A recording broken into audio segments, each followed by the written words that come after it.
সোমবার রাত থেকে ভয়াবহ গঙ্গা নদীর ভাঙনের মুখে পড়েছে মুর্শিদাবাদ জেলার শামশেরগঞ্জ ব্লকের প্রতাপগঞ্জ পঞ্চায়েতের অন্তর্গত লোহরপুর গ্রাম।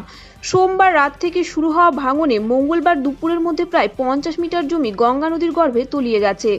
গঙ্গা নদীর ভয়াবহ ভাঙন আরও বাড়তে পারে এই আশঙ্কায় ইতিমধ্যে নিজেদের বাড়িঘর ভেঙে অন্যত্র সরে যেতে শুরু করেছে প্রায় 10টি পরিবার। লোহপুর গ্রামের বাসিন্দা গোকুল রবিদাস বলেন, সোমবার রাত 7টা থেকে গ্রামে হঠাৎই নদী ভাঙন শুরু হয়েছে। আজ সকালের মধ্যে নদী প্রায় 50 মিটার এগিয়ে এসেছে। একটি বাড়ির শৌচালয় ইতিমধ্যেই নদীগর্ভে তলিয়ে গেছে। আরও 10টি বাড়ি যে কোনো সময় তলিয়ে যেতে পারে। তাই ভাঙনের আশঙ্কাতে সকলে নিজেদের বাড়িঘর ভেঙে স্থানীয় এমএসকে এবং অন্যত্র চলে যেতে শুরু করেছে। এলাকাবাসীর দাবি, গত 2 বছরে ওই গ্রামের দিকে গঙ্গা নদী প্রায় 1.5 কিলোমিটার এগিয়ে এসেছে। প্রতাপগঞ্জ পঞ্চায়েতের প্রধান আয়েশা বিবি বলেন, ওই এলাকায় গঙ্গা নদীর ভাঙন যদি এখনই বন্ধ না হয় তাহলে ভয়াবহ বিপদের মুখে পড়বে গোটা শামশেরগঞ্জ ব্লক।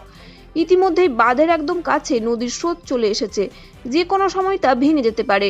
বাঁধ ভেঙে গেলে প্রতাপগঞ্জ, চাচণ্ড সহ একাধিক গ্রাম পঞ্চায়েতের কয়েকশো গ্রাম প্লাবিত হতে পারে। কিছুদিন আগে ওই এলাকায় বালির বস্তা ফেলে নদীর ভাঙন প্রতিরোধের কাজ শুরু হয়েছিল, কিন্তু তার মধ্যে নতুন করে ভাঙন শুরু হওয়ায় গোটা কাজটাই জলের তলায় চলে যাওয়ায় আশঙ্কা দেখা দিয়েছে। ইতিমধ্যে প্রায় 12টি পরিবার অন্যত্র সরে যেতে শুরু করেছে। তাদের জন্য ত্রিপল এবং খাওয়ার ব্যবস্থা করা হচ্ছে। প্রশাসনের পক্ষ থেকে ইতিমধ্যেই লোহরপুর ভাঙনের বিষয়টি নিয়ে ইতিমধ্যেই সেচ দপ্তরকে জানানো হয়েছে বলে জানান শামশেরগঞ্জ বিডিও। তিনি আরও জানান, নদী ভাঙনে ক্ষতিগ্রস্ত হতে পারে এমন বেশ কিছু পরিবারকে অন্যত্র সরানো হয়েছে। গতকাল থেকে ওই গ্রামে গঙ্গা নদীর জলস্তর খুব বেশি পরিবর্তন হয়নি। জলস্তর কিছুটা না কমলে ওই এলাকায় ফের নতুন করে ভাঙন প্রতিরোধের কাজ করা এই মুহূর্তে সম্ভব নয়। কখন তবে ভাঙছে বলে? 8টা থেকে। রাত রাত রাত 8টা 8টা থেকে। থেকে।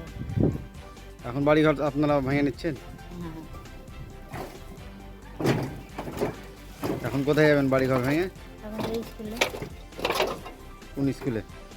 কনিষ্ক স্কুলে। আপনার নাম? ময়না রবিদাস।